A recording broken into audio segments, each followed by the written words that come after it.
الحمد لله رب العالمين والصلاة والسلام على سيد الأنبياء والمرسلين. قال الله تعالى وتبارك في القرآن المجيد والفرقان الحميد في شان حبيبه مخبرا وآمرا إن الله وملائكته يصلون على النبي يا أيها الذين آمنوا صلوا عليه وسلموا تسليما.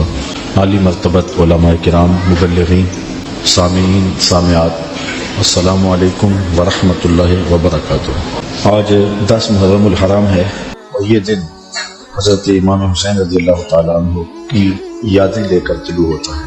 ویسے تو ہر دن امام حسین کا دن ہے، لیکن 10 محرم الحرام کو ایک خاص نسبت ان سے صدیاں قبل دوپہر کے وقت عظیمت کی جو داستان انہوں نے رقم کی تھی، آج اہل ایمان کائنات کے گوشے گوشے میں ان کو خراج پیش کر رہے ہیں. اتنے آنسو کسی کے لیے نہیں بہے جتنے امام حسین کے لیے ہوئے، اور اتنی آہیں اور سسکیاں کسی کی محبت میں نہیں ہوئی جتنی حضرت امام حسین رضی اللہ تعالی عنہ کے لیے ہوئی. صدیاں اداس ہیں حضرت امام حسین کے لیے.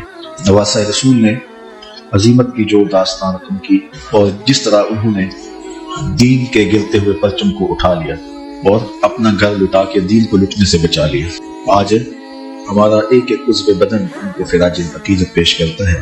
ہمارا دل، ہمارا قلب، ہماری آنکھیں ان کے حضور محبتوں کا خراج پیش کرتے ہیں. حضرت امام حسین رضی اللہ تعالی عنہ کی سیرت، آپ کا انداز معاشرت، آپ کی زندگی اور آپ کی عظیم قربانی ہم سے اس چیز کو طلب کرتے ہیں کہ ہم ان کے اسوہ کو اپنائیں. تو بہت تھوڑا ہے، میں 2-4 باتیں جو حضرت امام حسین کی زندگی سے ہم روشنی لے کر کے اپنی زندگیوں میں ڈال سکتے ہیں. رضائے الہی کا حصول یہ امام کا مطمع نظر تھا.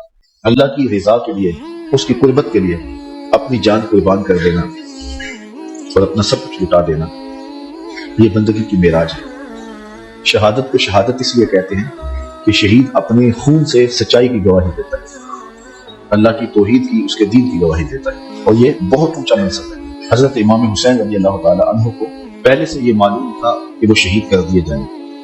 آپ کے پورے خاندان کو اس بات کا علم تھا. حضور کی زبان سے یہ بات خاندان میں پہنچی تھی، لیکن کسی ایک نے بھی آ کے حضور سے نہیں کہا کہ حضور دعا کر دیں یہ مصیبت ٹل جائے اور کربلا میں جو مشکلات آنے والی ہیں، جن کی خبر دی جا رہی ہے، وہ مشکلات ان پر نہ آئیں.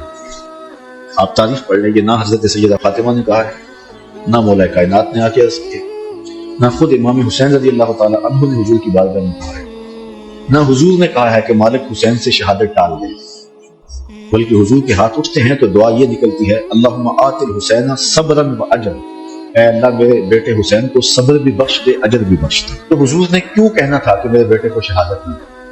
وہ تو اس امتحان کے لیے تیار ہے. استاد جب شاگرد کو پڑھاتا ہے، محنت کراتا ہے، تو وہ یہ کبھی نہیں چاہتا کہ میں نے جو اس کو محنت کروائی ہے اس کے امتحان نہ ہو. وہ کہتا ہے یہ امتحان گاہ میں جائے، زمانے کو پتہ چلے کسی استاد نے پڑھایا تھا. تو حضور حضرت امام حسین کے لیے دعا مانگ رہے ہیں کہ مالک اسے صبر بھی دے، اجر بھی دے. جب کربلا میں حسین پیاس کاٹے تو پھر بھی ان کی زبان پر شکایت کا لفظ نہ آئے تو لوگ کہیں واقعی پیغمبر کی زبان چوسی تھی. حضرت امام حسین واقعی حضور کے کندھوں پہ کھیلے تھے. حضور نے ایسے ہی اپنا بیٹا قرار دیا، اور یہ صبر کا امتحان تھا جو حضرت امام حسین رضی اللہ تعالیٰ عنہ نے دیا. ورنہ اگر یہ چاہتے تو فرات چھلک کے آپ کے قدموں میں آ کے سلامی نہ کرتے. یہ تو حوض کوثر کے وارث کے نواسے ہیں، ایڑیاں رگڑتے تو چشمے نہ پھوٹتے. یہ تو رب کی تقدیر کو مانے بیٹھے تھے. یہ تو اس امتحان میں کامیابی کے لیے دعا گو تھے کہ مالک ہمیں استقامت دے. امام زہری کہتے ہیں کہ جب مروان کے زمانے میں حضرت امام زین العابدین کو دوبارہ گرفتار کیا گیا اور بیڑی پہنائی، سب سے زیادہ دکھ حضرت امام زین العابدین نے دیکھا. کھلی آنکھوں سے یہ منظر کربلا کا سارا علم. کہتے ہیں واقعہ کربلا کے بعد امام زین العابدین کبھی بھی ہنسے نہیں تھے اور کبھی ٹھنڈا پانی بھی نہیں پیتے. شاید پانی پینے لگتے ہوں گے تو سکینہ کی پیاس یاد آتی ہے، لیکن آپ کے ہاتھوں میں ہاتھ کڑیاں ڈال دی گئی. امام زہری کہتے ہیں کہ میں نے جو ہی امام کو دیکھا، امام زہری رو گئے.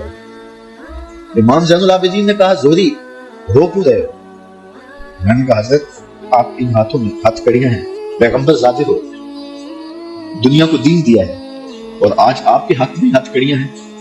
بے مروت بے وفا تیرا بھی کیا افسانہ ہے، جس نے اپنی ہی شمع کو گل کیا تو وہ پروانہ ہے. تو کہا یہ لوگ اتنے ظالم ہیں جنہوں نے آپ کے ہاتھوں میں ہتھکڑیاں ڈالی. اور امام زہری کا دل پھٹتا جا رہا ہے.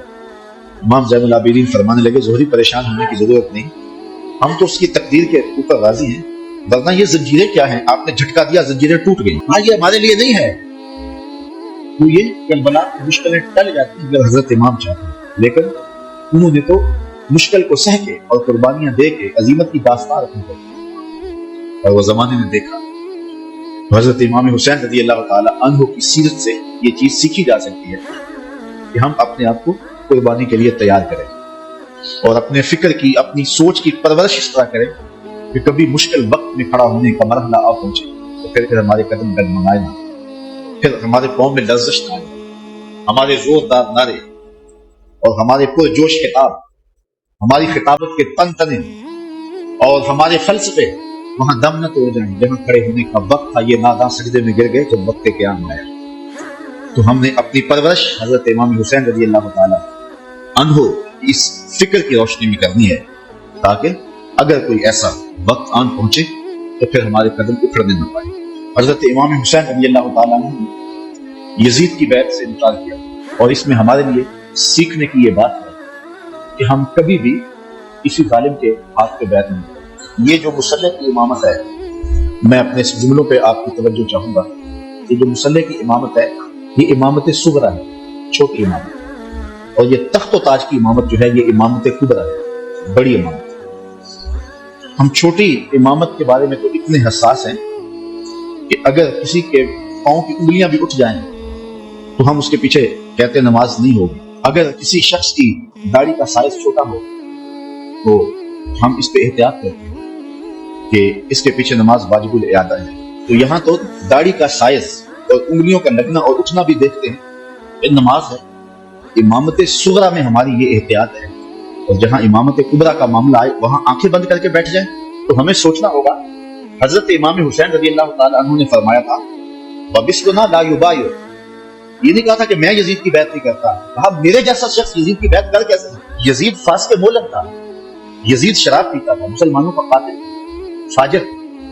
اور امام حسین رضی اللہ تعالی عنہ کی پرورش آغوش نبوت میں ہوئی تھی. تو یزید کے ناپاک ہاتھ میں امام کا ہاتھ کیسے آ سکتا ہے؟ اور ابھی حضرت کہہ رہے تھے کہ لوگ سر بچانے کے لیے ہاتھ دے دیتے ہیں، اور امام نے ہاتھ بچانے کے لیے سر دے دیا. اور تاریخ کربلا کی پڑے آپ کو نیزوں کے اوپر سر نظر آئیں گے، آپ کو گھوڑوں کی ٹاپوں پہ روندے جانے والے لاشوں کا تذکرہ ملے گا، لیکن امام کے ہاتھوں کا ذکر آپ کو کہیں نہیں ملے گا. امام کا سر نیزے کی نوک پہ تھا، لاشیں گھوڑوں نے رون دیے، امام کے ہاتھ کدھر گئے؟ شاید قدرت نے اٹھا لیے کہ کوئی یزیدی امام کا کٹا ہوا ہاتھ نہ اٹھا لے اور پھر یزید اس ہاتھ کو اپنے ہاتھ میں ڈال کر کے کہے چلو اس طرح ہی صحیح، امام کا ہاتھ تو میرے ہاتھ میں آ گیا. امام کی عظمت کا پہرا رب نے دیا اور ان کی آبرو کا پہرا رب نے دیا. امام حسین کا کٹا ہوا ہاتھ بھی یزید کے ہاتھ میں نہیں ہے.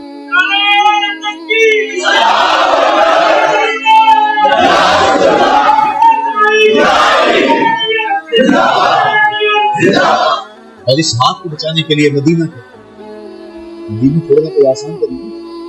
8 دن کے لیے آج جاتا ہے مدینہ میں رہتا ہے، جب چھوڑتا تو قیامت کی ہوگا. کسی نے پوچھا تھا عمرے اور حج کا ماجرا، تو میں نے کہا تھا کعبۃ اللہ پہ پہلی نظر مشکل ہے اور روزہ رسول پہ آخری نظر مشکل ہے. تو 8 دن رہنے کے بعد وہاں سے پلٹنا قیامت ہے. اور جس نے زندگی مدینے میں گزاری، جو پیدا مدینے میں ہوا، جس کے گھر کا دروازہ مسجد نبوی کے اندر کھلتا، جس کا مسکن اور مولد مدینے میں، اعظم چشتی موجود جب مدینہ رسول میں آخری حاضری کر گئے تو بیمار تھے، ویل چیئر پہ تھے. تو انہوں نے الوداع ہوتے ہوئے خادم سے کہا کہ میرا رخ حضور کے روضے کی جانب ہے، اور کچھ پیچھے سے کھینچا. اور جب وہ نظارے نگاہوں سے اوجھل ہونے لگے تو اعظم چشتی موجود نے کہا کہ جاں بدن سے نکلتی ہے اعظم، جاں بدن سے نکلتی ہے اعظم، کوئی آسان ہے مدینے سے جدا ہونا. تو اپنی فکر کی آبیاری کے لیے اور یزید سے اپنے ہاتھ کو بچانے کے لیے آپ نے وہ شہر مدینہ میں، شہر طیبہ میں چھوڑا، پھر مکہ المکرمہ میں چھوڑا. 8 ذی الحج کو مکہ المکرمہ چھوڑا، تاریخ پڑھیں اور منا میں 8 ذی الحج کو لوگ جمع ہو رہے ہیں. اے تماشا گاہ عالم روئے تو کجا بہرے تماشا بھی رہے. اب یہاں مجھے اقبال یاد ہے، مدعاش سلطنت بودے اگر خود نہ کر دے وہ چنی ساما سے۔ اقبال کہتے ہیں کہ اگر حضرت امام حسین رضی اللہ تعالیٰ عنہ کا مدعا سلطنت کا حصول ہوتا تو اتنے تھوڑے لوگوں کے ساتھ آپ کبھی بھی سفر کرتے۔ ٹوٹل 145 افراد ہیں، بچوں کو اور خواتین کو، اور سارا مدینہ آپ کا مرید ہے۔ اللہ اکبر۔ مکے میں پوری دنیا سے حاجی آ رہے ہیں، لیکن آپ مکے کو چھوڑ دیں۔ سلمہ بن عدی بن حاتم راستے میں ملتا ہے تو 30,000 کا لشکر آپ کی پشت پہ کھڑا ہونے کا ایڈیا دیتا ہے۔ آپ فرماتے ہیں مجھے یہ بھی قبول ہے۔ یزید کا مکروہ چہرہ بے نقاب کرنے جا رہے ہیں اور شہادت کو چومنے جا رہے تھے، جس کی بشارت رسول اللہ نے دی ہوئی تھی، اور پھر بڑھتے گئے، اٹھنے والے قدم حضرت امام کے پیچھے نہیں ہٹے، اور قیامت تک لوگوں کو درس اور سبق دے گئے کہ حق کے لیے جان کا نذرانہ پیش کرنا پڑے تو یہ سودا سستا ہے۔ آج دین کی قدریں پامال ہوئی اور ہم دھب سے بات بھی نہ کریں، تو میں پوچھتا ہوں کیا حجرہ فاطمہ سے بڑی بھی کوئی خانقاہ ہو سکتی ہے؟ کیا حسین ابن علی سے بڑا بھی کوئی سجادہ نشین ہو سکتا ہے؟ تو جب انہوں نے حق کے لیے اپنا سب کچھ لٹا دیا تو مجھے اور آپ کو اپنی زندگی کی ایک ایک ساتھ کو دین کے لیے پیش کر دینا۔ حضرت امام حسین سے سیکھا جا سکتا ہے صبر اور استقامت کا سلیقہ، کہ انہوں نے کس طرح صبر کا امتحان کیا۔ 57-58 سال کی عمر کا شخص ہو اور اس کو یہاں سے چل کے باہر وضو خانوں تک 3 سے 4 مرتبہ جانا پڑے تو سانس پھول جائے، اور حضرت امام حسین ایک بار نہیں گئے، 71 بار لاشیں لینے گئے، 71 مرتبہ لاشیں لینے گئے، اور لاشیں بھی بیگانوں کی نہیں ہیں، اپنے بیٹوں کی۔ جوان بیٹے کی لاش اٹھانا تماشا لبے بام نہیں ہے۔ کسی کا جوان بیٹا فوت ہو جائے، سارے گھر والے دلاسا دے رہے ہوتے ہیں تو باپ اور ماں سنبھلتے نہیں۔ ایسے مناظر آپ روز دیکھیں، جنازہ اٹھتا ہے تو 10 آدمی تھام کے لے جا رہے ہوتے ہیں، یہ کون ہے؟ کہا اسی کے جوان کی لاش جا رہی ہے۔ جوان بیٹے کی لاش ہو، 10 آدمی سنبھالا دے رہے ہوں، اور باپ پھر بھی نہیں سنبھلتا، موت بھی تبھی ہوتی ہے۔ میں سلام پیش نہ کروں اس حسین کا جو جوان علی اکبر کی لاش کو کندھوں پہ اٹھا کے خیموں تک لاتا ہے، اور پھر بھی ہاتھ اٹھا کے کہتا ہے مالک حسین کی یہ قربانی بھی قبول کر۔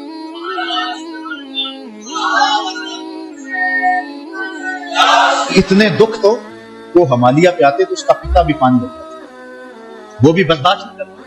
ابن راشد یہ کربلا کے واقعات کا چشمدید گواہ اور راوی ہے۔ وہ لکھتا ہے کہ میں خود کھڑا تھا اور میں نے حضرت امام علی مقام رضی اللہ تعالیٰ عنہ کو دیکھا، انہوں نے اپنے سینے سے ایک جوان کی لاش کو لپٹایا ہوا ہے اور مقتل سے خیموں کی جانب آ رہے ہیں، اور وہ جوان اتنا قد آور ہے کہ اس کے باوجود اس کے پاؤں زمین پہ گھسیٹ رہے ہیں، اور مقتل سے لے کر کے خیموں تک ریت پر ایک لکیر بن رہی ہے۔ تو میں پہچانتا نہیں تھا اس شخص کو، وہ نوجوان کون ہے؟ تو میں نے کسی سے پوچھا، میں نے کہا یہ نوجوان کون ہے جس کو امام خاتم لے جا رہے ہیں؟ کہا یہ امام حسن کا بیٹا قاسم بن حسن ہے۔ وہ منظر بھی زمانے نے دیکھا، 6 بھا قاصر ہے، اور حضرت امام ہاتھوں پہ لے کے فرات کے کنارے پہ کھڑے ہیں۔ یہ تمام حجت تھی، پانی کے محتاج نہیں تھے، کوثر چھلک کے قدموں میں سلامی دینے آتا۔ حسین ابن علی کے نام پر تو پانی رکتا ہی نہیں ہے۔ میں ذکر کر رہا ہوں، سب کی آنکھوں میں پانی نہیں آ رہا، یہ پانی تو آج تک سلامی پیش کر رہا ہے۔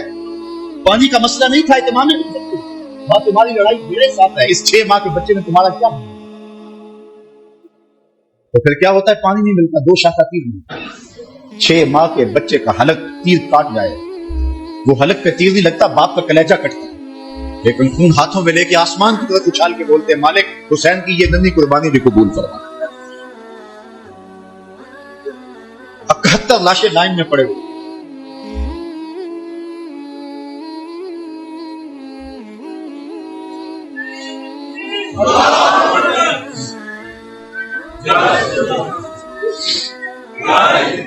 یزیدیوں کی صفاقی، ان کا ظلم اور بربریت ان کے تیور نظر آ رہا ہے۔ اندر استدار سادات بیٹھے، رسول اللہ کی شہزادیاں بیٹھی،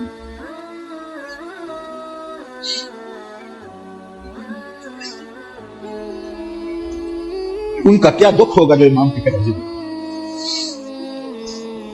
اور وہ شہزادیاں یہ ہیں، کسی کا باہر بیٹا لیٹا ہوا، ان کے بھتیجے اور بھانجے باہر لیٹے، ان کو تلقین کرتے ہیں کہ صبر کا دامن نہیں چھوڑنا، اور امام گھوڑے کی زین پہ سوار ہوتے ہیں۔ بانک پن ایسا ہے جس ڈھب سے کوئی مقتل میں گیا وہ شان سلامت رہتی. زمانے نے دیکھا 71 لاشیں اٹھا کے خیموں تک لانے والا حسین جب گھوڑے پہ آتا ہے تو اشقیاء کی صف میں کھلبلی مچ جاتی ہے. آواز آ رہی ہے یہ کون ذی وقار ہے, بلا کا شاہ سوار ہے, لباس ہے پھٹا ہوا غبار سے اٹا ہوا, تمام جسم نازنی چھدا ہوا کٹا ہوا پھر بھی ہے ڈٹا ہوا, یہ نبی کا نور عین ہے یہ بن یقین حسین.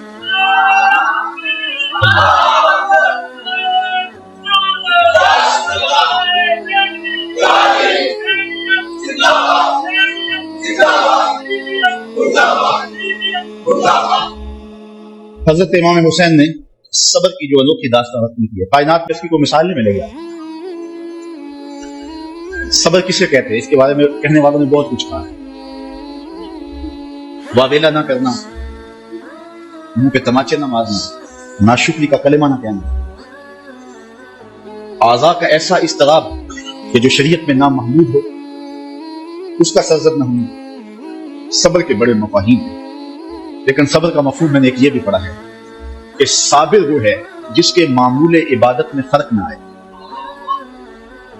پہلی صف میں کھڑا ہونے کی عادت تھی, نماز پڑھتا تھا, جوان بیٹا فوت ہو گیا, اذان پکاری گئی تو پہلی صف میں کھڑا پایا گیا, نماز قضا نہیں. آپ کہیں گے بندہ صابر, گھر میں میت پڑی ہے نماز قضا نہیں. جس کے معمول عبادت قضا نہ ہو وہ صابر کہلاتا ہے. صبح اٹھ کے قرآن پڑھنے کی عادت تھی, گھر میں میت پڑی ہے, دوپہر کو تدفین ہونی ہے, نماز پڑھی تو تلاوت آج بھی چھوڑی نہیں ہے, ہم کہیں گے بندہ صابر ہے.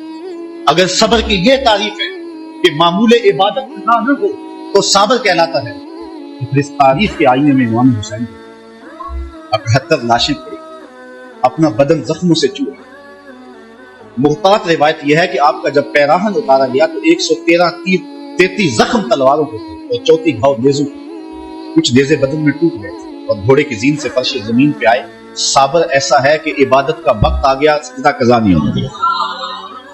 ایسا صابر ہے کہ سجدہ قضا نہیں ہونے دیا, آتے ہی پیشانی سے لگے, اللہم رضان بقضائک وصبرا علی بلائک تسلیما لامرک. اے اللہ سب کچھ کٹا کے اور بچوں کی لاشیں پڑی ہیں, حسین کے نفس سے خون بہ رہا ہے, لیکن حسین پھر بھی حاضر ہو گئے تیرے امر کو تسلیم کرتے ہوئے اور آنے والی مشکلوں پر صبر کرتے ہوئے. اور حسین تیرے حکم پہ راضی ہے, تو بھی بتا تو بھی حسین پہ راضی ہوا ہے یا کہ نہیں ہوا. آواز آ رہی ہے اس نواسے پر محمد مصطفیٰ کو ناز ہے, اس پیاسے پر علی شیر خدا کو ناز ہے. اوروں نے بھی سجدے کیے پر اس کا عجب انداز ہے, اس نے وہ سجدہ کیا جس پر خدا کو ناز ہے. عابد ایسا کہ معمول عبادت قضا نہیں, سجدہ قضا نہیں. اب آپ جانتے ہیں کہ امام حسین کا سر جو تھا سجدے میں جھکا ہوا تھا کہ دستے قاتل نے سر انور کاٹ لیا اور پھر سر انور کو کاٹ کے نیزے کی نوک پہ چڑھا.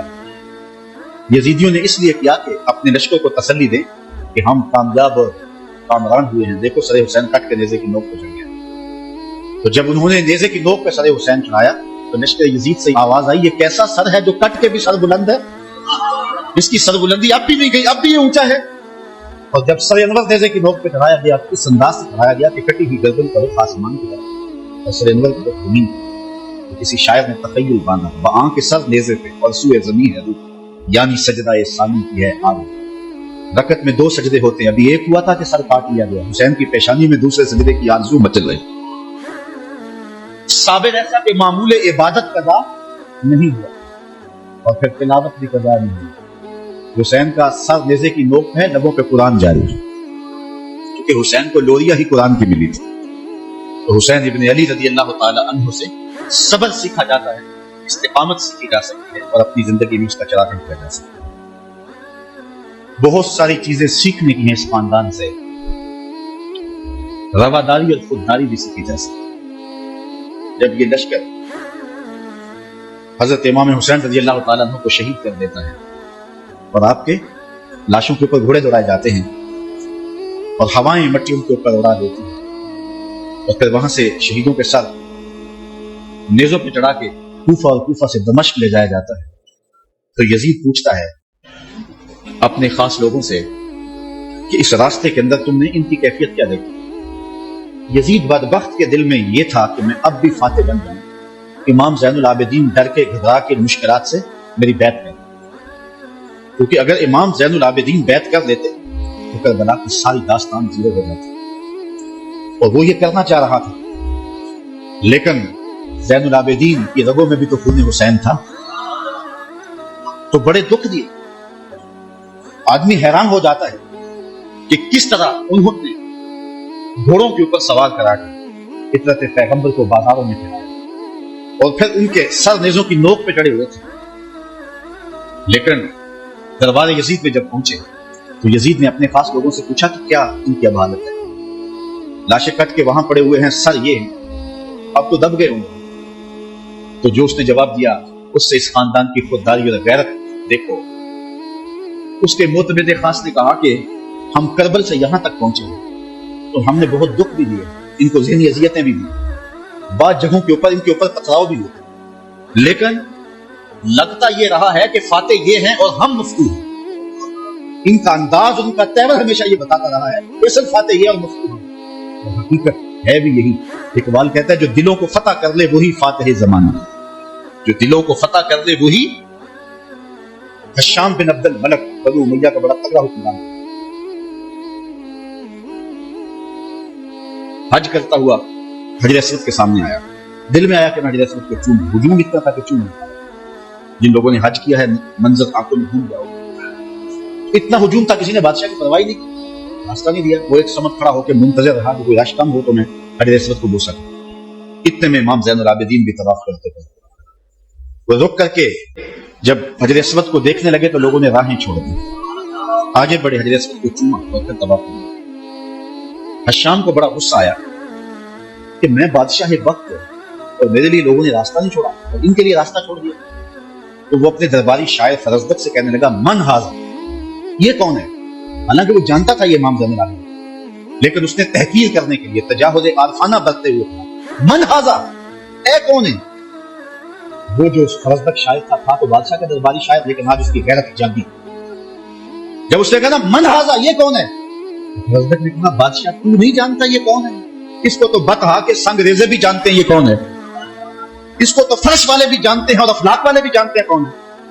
کہا یہ تو فاطمہ کا بیٹا ہے، یہ علی کا شہزادہ ہے، رسول اللہ کا نواز۔ اور پھر کھڑے کھڑے امام کی شان میں قصیدہ لکھا اور اس میں فرزدق نے بادشاہ کو مخاطب ہو کے کہا تیرا نکرہ کرنا اس معرفہ کو نکرہ نہیں کرنا، یہ کل بھی معرفہ تھا، یہ آج بھی معرفہ ہے، تیرا من ہاذا کہنا اس معرفہ کو نکرہ نہیں کرنا۔ بادشاہ کو اتنا غصہ آیا کہ فرزدق کو ایک بند کنویں میں ڈالا۔ کہتے ہیں امام کو پتہ چلا تو انہوں نے اشرفیوں کی ایک تھیلی بطور جو ہے وہ محبت فرزدق کے پاس گئی، اس نے چوم کے آنکھوں سے لگائی اور خادم کے ہاتھ میں واپس کرتے ہوئے کہا کہ امام سے کہنا میرا سلام دینا، کہنا ان ٹگوں کے لیے بادشاہوں کی نوکری کی ساری تھی، اور یہ جو میں نے قصیدہ لکھا ہے پیسوں کے لیے نہیں کیا، اشرفیوں کے لیے نہیں لکھا، آپ کے نانے کی شفاعت کے لیے لکھا ہے۔ جو دلوں کو فتح کر دے وہی فاتح زمانہ۔ آپ پورا شہر ڈھونڈ لیں، آپ کو شمر نام کا شخص نہیں ملے گا، آپ کو خولی نام کا شخص نہیں ملے گا، آپ کو ابن زیاد نام کا شخص نہیں ملے گا، آپ کو یزید نام کا شخص نہیں ملے گا۔ اور اگر آپ ڈھونڈنے نکلے دور کیا جانا اسی محفل سے ڈھونڈ لے، ہزاروں علی کے نام کے ہوں گے، ہزاروں حسین کے نام کے ہوں گے، شبیر کے نام کے ہوں گے، اور کتنی تجھے محبتیں ہیں فراز کی، ماؤں نے تیرے نام پہ بچوں کے نام رکھ دیے۔ جو دلوں کو فتح کر دے وہی فاتح زمانہ۔ تو حضرت امام حسین رضی اللہ تعالی عنہ کے خانوادے کا جو طرح ہے اور خودداری کا جو انداز ہے وہ دیکھنے کو ملا، اور کربلا سے لے کر کے مدینے تک وہ منظر ہر جگہ پہ دکھائی دیا۔ حضرت امام حسین کو کربلا میں دیکھیں یا ان کے خاندان کو کوفے کے بازاروں میں دیکھیں یا دمشق کے بازاروں میں یا دربار یزید میں، آپ دیکھیں گے کہ باوجود کہ یہ مظلوم ہے، باوجود کہ ظلم و جبر کی انتہا کر دی گئی، لیکن انہوں نے اس کے جواب کے اندر کوئی شخصی واز نہیں کیا، سارے کربلا کے واقعات کو پڑھتے ہیں، بلکہ اس واقعے کو سمجھنے کے لیے صرف ایک واقعہ اللہ نے مختار سقفی سے یہ کام دیا کہ اس نے قاتلان حسین کو چن چن کے مارا۔ مالک اشتر کی قیادت میں فرات کے کنارے ابن زیاد کے لشکر سے لڑائی تھی، اللہ نے مالک اشتر کو فتح دی اور یزیدی بھاگ کھڑے، کچھ قتل کر دیے گئے، کچھ بھاگ گئے، کچھ پکڑے گئے۔ ابن زیاد بھی بھاگ کر کے ایک سمجھ کر جاتا ہے کہ میں ان لوگوں کی دست برد سے دور ہو گئی، اور اپنے گھوڑے کو ایڑ لگائی اور تیزی سے سر پر گھوڑا دوڑا رہا ہے۔ ادھر پیاس کی شدت ہے، زبان کانٹا ہو، پھل خشک ہو گیا۔ صحرا کے اندر لگا ہوا ایک خیمہ دکھائی دیا، سوچا کہ اس خیمے والے سے جلدی سے رک کر کے پانی کے 2 گھونٹ لے لوں اور پھر آگے بڑھ لوں۔ گھوڑے سے اترا، خیمے کا پردہ سرکایا، دیکھا کہ امام زین العابدین عبادت کر رہے ہیں۔ امام زین العابدین کبھی مدینہ سے باہر نکل کے صحراؤں میں خیمہ گاڑ لیتے، مہینہ گزارتے، یہ کچھ ایسی جگہ پہ خیمہ گاڑے عبادت میں مصروف تھے، قرآن کی تلاوت کر رہے تھے۔ اس نے سرکایا پردہ تو دیکھا امام، غیرت ہوتی تو ایک پانی کا گھونٹ بھی نہیں مانگتا، لیکن مرتا تھا کیا کرتا۔ اس نے کہا حضرت مجھے پانی دیجیے۔ امام نے نظر اٹھا کے دیکھا، پھر دونوں ہاتھوں سے پیالہ بھرا اور ابن زیاد کو دیا۔ اس نے پانی پیا، پیاس زیادہ تھی، کہا حضرت اور دیجیے۔ آپ نے پھر دیا، اس نے پھر مانگا، آپ نے پھر دیا۔ سمجھا کہ امام نے مجھے پہچانا نہیں، اگر پہچان لیتے تو میرے منہ پہ تھپڑ مارتے، مجھے پانی نہ دیتے، میں نے جو ان کے خاندان کے ساتھ کربلا میں کیا تھا۔ تو کہنے لگا حضرت شاید آپ نے مجھے پہچانا نہیں۔ امام کی آنکھیں برسنے لگی اور فوارے چھوٹ پڑے اشکوں پہ، اور آپ نے فرمایا بدبخت تجھے نہیں پہچانتا جس نے میرا گھر اجاڑ کے رکھ دیا، 6 ماہ کی عصمت کو بھی پانی نہ دیا۔ تو کہا حضرت اگر آپ پہچان گئے ہیں مجھے تو پھر مجھے 3 پیالے لبالب بھر کے کیوں دیے ہیں؟ کہا جب ہم تمہارے گھر آئے تھے جو تم نے کیا یہ تمہارے خاندان کی ریت تھی، اور آج تم ہمارے گھر آئے ہو جو میں کر رہا ہوں یہ میرے خاندان کی۔ نصیب اپنا اپنا، مقام اپنا اپنا، کیے جاؤ میں کارو کام اپنا اپنا۔ تو حضرت امام حسین رضی اللہ تعالیٰ عنہ کے خاندان سے جو سیکھنے والی چیزیں ہیں جس کو ہم اپنی زندگیوں میں داخل کر کے اپنی زندگیوں میں چراغاں کر سکیں۔ حضرت امام حسین رضی اللہ تعالیٰ عنہ کا نام کل بھی روشن تھا، آپ کا نام آج بھی روشن۔ یزید مر گیا،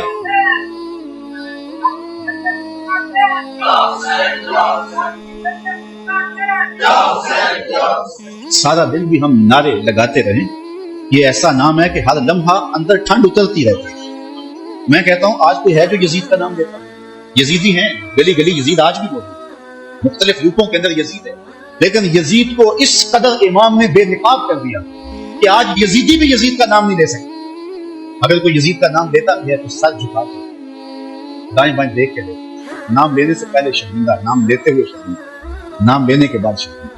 میں کہتا ہوں کیسا ہے تمہارا لیڈر جس کا نام لیتے تمہیں شرم آتی ہے، اور ہمارے لبوں پہ جب نام حسین آتا ہے سر فخر سے بلند ہو جاتا ہے۔ فخر کا دل میں دریچہ باز کرنا چاہیے، فخر کا دل میں دریچہ باز کرنا چاہیے، جن کا تو آقا ہے ان کو ناز کرنا چاہیے۔ اے حسین ابن علی تم پر سلام، ناز شیال نبی تم پر سلام، تم پہ لاکھوں رحمت لاکھوں سلام، اے شہیدان محبت کے امام، لالا خون لالا بدن لالا کفن، اے چمن اندر چمن، زندگی ہی زندگی تیری حیات، اے حیات اندر حیات، افتخار ملت بیضا ہے تو، رب کعبہ کی قسم یکتا ہے، فخر کا دل میں دریچہ باز کرنا چاہیے، جن کا تو آقا ہے ان کو ناز کر۔ یہ اجتماع ناز کرنے کے لیے، ہم آ حسین والے نہیں، ہم واہ حسین والے۔ اتنے زخم تو کو ہمالیہ کے کلیجے پہ لگے تو اس کا بھی پتا پانی ہو جائے، لیکن حسین پھر بھی حق قلم لیے کھڑا ہے، پھر بھی عظیمت کی داستان رقم کر رہا ہے۔ یہ حسین ابن آج ان کی روح کو خراج پیش کر رہے ہیں، محبتوں کے آنسو بھی بہے، ان کے نام کے نعرے بھی لگائے، ان کے فکر ان کے مشن کو بھی سنا، ان کے مناقب بھی روحوں میں اترے، اس عظیم کام کو خراج بھی پیش کیا گیا۔ آؤ آج کے اس اجتماع میں عزم کر کے اٹھیں کہ ہم نقوش امام کو خضر راہ بنائیں۔ میں کہتا ہوں حضرت امام حسین نے تو لاشوں کے درمیان بھی نماز نہیں چھوڑی، 78 لاشیں پڑی ہوئی ہیں، پردے داروں کے پردوں کا دکھ بھی ستا رہا ہے، اور بدن میں تیر پیوست ہیں، اور نیزوں کی انیاں پھنسی ہوئی ہیں، اور گھوڑے کی زین سے پھنسے زمین پہ آ رہے ہیں۔ آپ نے ان حالات میں بھی نماز نہیں چھوڑی۔ ہم کیسے حسینی ہوں گے کہ 10 محرم کے دن بھی ہمیں نماز نصیب نہیں ہوگی؟ اگر 10 محرم کے دن بھی ہم نماز نہیں پڑھیں گے اور نام حسین ابن علی کا لیں گے تو پھر حرف حرف لفظ نماز پڑھیں۔ آئیے ان کا نام لیتے ہیں تو ان کے نقوش پاک کو بھی خضر راہ بناتے ہیں۔ میں ایک نعرہ لگوانا چاہتا ہوں، امام کے نام کا خود لگواؤں گا، لیکن نعرہ باغپن سے ہو، اوپر نیچے باہر ہجوم محبت ہے، تو ذرا یزیدیوں کو پتہ چل جائے کہ امام کا نام آج بھی زندہ ہے، اور محبتوں کے یہ تیور نعرہ تکبیر، آپ کو سلام کریں۔ حسین کل بھی زندہ تھا، حسین نعرہ تکبیر، نعرہ تکبیر، نعرہ رسالت، نعرہ رسالت، نعرہ رسالت، حسینیت، حسینیت، حسینیت، یزیدیت، یزیدیت۔ علامہ اقبال کا سارا فلسفہ نچوڑے تو جو رس نکلتا ہے اس کا مصداق امام حسین بنتا ہے۔ جوس کیا نکلتا ہے کہ محمد سے وفا تو نے تو ہم تیرے ہیں، یہ جہاں چیز ہے کیا لوح و قلم، پھر لوح بھی تیرے ہاتھ میں دے دیں گے، قلم بھی تجھے پکڑا دیں گے، پھر تیری تقدیر کے فیصلے کسی اور جگہ نہیں ہوں گے بلکہ خدا بندے سے خود پوچھے گا بتا تیری رضا۔ آشکار خدے بطور سرو آزاد ز بوستان رسول السلام یا نام حسن و حسین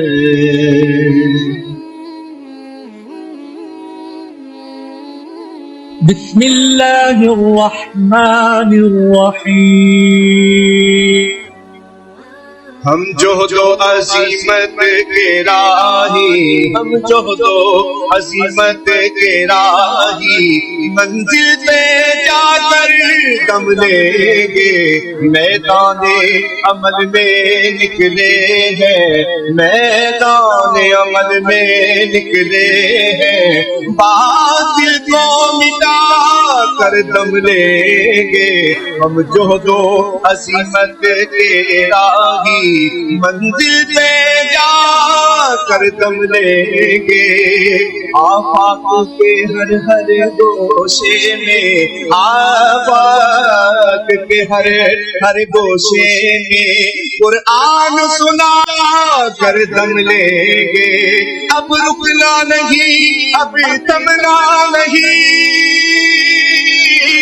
اب رکنا نہیں اب تھمنا نہیں فردوس میں جا کر دم لیں گے ہم جہد و عظیمت کے راہی منزل پہ جا کر دم لیں گے میدان عمل میں نکلے ہیں باطل کو مٹا کر دم لیں گے اس دارالعلوم کی ایک ایک اینٹ میں پیار بھرا ہوا درد بھرا ہوا تو اس کے لیے دعا گو رہیں اپنے تعاون سے بھی نوازتے رہیں اللہ کی توفیق سے یہ ایک مرحلہ تقریباً تکمیل کے قریب ہے ہم نے چاہا یہ تھا کہ 3.5 لاکھ روپے کا ایک سکون بما اوپر والا چھت اور فرشی لینٹر جو پڑا ہے یہ 3.5 لاکھ روپے کا ایک بنتا ہے تو اگر ہمیں 99 لوگ مل جائیں تو یہ سارا مکمل ہو جائے لیکن 47 لوگ ہمیں مل سکیں کیونکہ 3.5 لاکھ روپے ہم نعت خان کو دے لیتے ہیں مدرسے کو دینا ہمارے لیے مشکل ہے ہمارا مزاج ایسا بنا ہوا تو پورے ملک کے اندر اتنے لوگ ملے اللہ ان کے رزق میں بے پناہ برکت دیتا ہے